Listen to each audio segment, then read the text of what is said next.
Hey everyone, Pinoy X here once again. So today I want to quickly talk about a topic regarding subspecies and rare species that I found quite a while back but couldn't make a video out of it back then simply because I was busy. I mean, really, I was busy, not with real life stuff, but with Sunbreak. This thing is consuming a lot of my free time, hence the reason why the lack of content, so I do apologize. But with that being said, let's quickly focus on the topic here. Subspecies and rare species. What exactly are we talking about here? Well, for those of you who played early generation Monster Hunter, you will have noticed that the majority of subspecies and rare species for that matter were mostly recolored versions of the standard monster. They hit harder, they had more HP, and they were far more aggressive. That was pretty much it. They didn't really change the attack patterns in any capacity whatsoever until at least late 3rd generation Monster Hunter, where you got to see subspecies take on some new abilities, new elements and status ailments not seen on the standard monster. And this is where Monster Hunter mainline really began to evolve the term subspecies and rare species for the series. Having said that though, for Frontier it was completely different. They already did that from the very beginning when they developed their subspecies and rare species monsters, and the Espinas is the perfect example of this. Now, the main reason we're focusing on the Espinas is simply because in Sunbreak, there's a title DLC update with what looks to be a variation of the Espinas coming up in the future of this expansion. But with that being said, we don't exactly know what we can expect here. Can we expect the subspecies or the rare species or something completely different that Capcom made up exclusively for this expansion? Whatever it may be, I'm really hoping Capcom reveals it soon because I'm very excited to see more Frontier monsters come up with this mainline title. And I'm not just talking about the Espinas variations here, I'm really hoping that Capcom will give us more Frontier monsters in this expansion alone in order to incorporate more of those monsters and that Frontier experience within Sunbreak.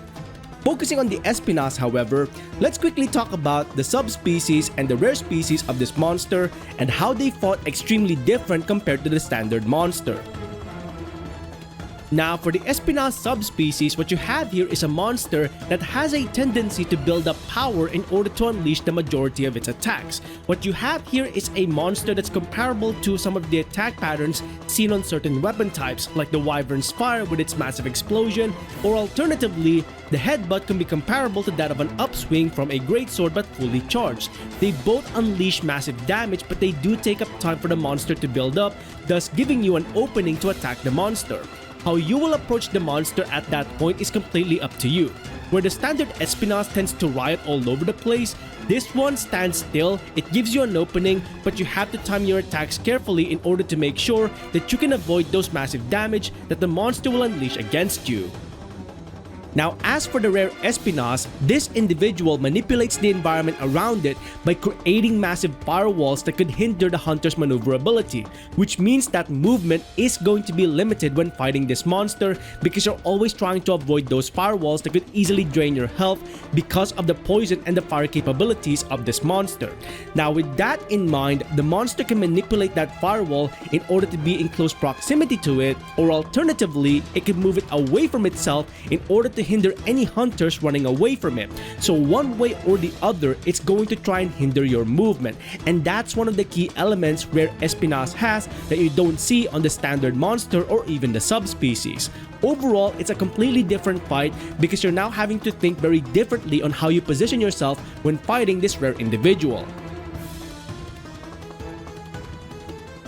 Now, this last bit I want to talk about regarding the sub and rare Espinas is actually quite hilarious to experience, but at the same time, it's also very deadly if you do get hit by it.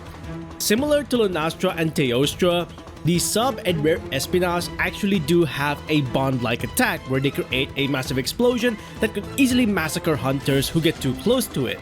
However, what they do here is so primitive, it's hilarious. It's almost like a bro fist to some extent. What they will do is they will charge towards one another with all of their might in order to headbutt each other and create the massive explosion. It's actually quite hilarious because it's so simple, yet it's so effective at the exact same time. And that's how you know the sub and their Espinas are possibly the progenitors of the bond attack that Lunastra and Teostra have back in Monster Hunter World and Iceborne. overall, I'm really excited to see whether or not we do get the sub or the rare version of Espinas or something very different that Capcom created exclusively for Sunbreak, because this potentially opens up more frontier monsters coming up within the expansion. And what I'm really hoping here is that with Espinas growing in Sunbreak, it does mean for future mainline Monster Hunter games, Capcom would be encouraged to bring more of those frontier monsters into the mainline series. But for the time being though, what do you think about the sub and rare Espinas introduced in Frontier coming into Monster Hunter Rise Sunbreak?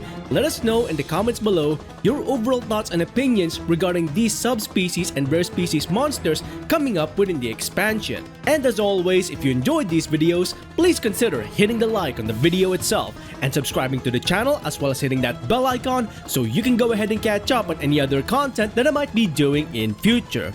Until then, I hope you enjoyed this video. Thanks ever so much for watching, and I'll see you next time. Onward and upward.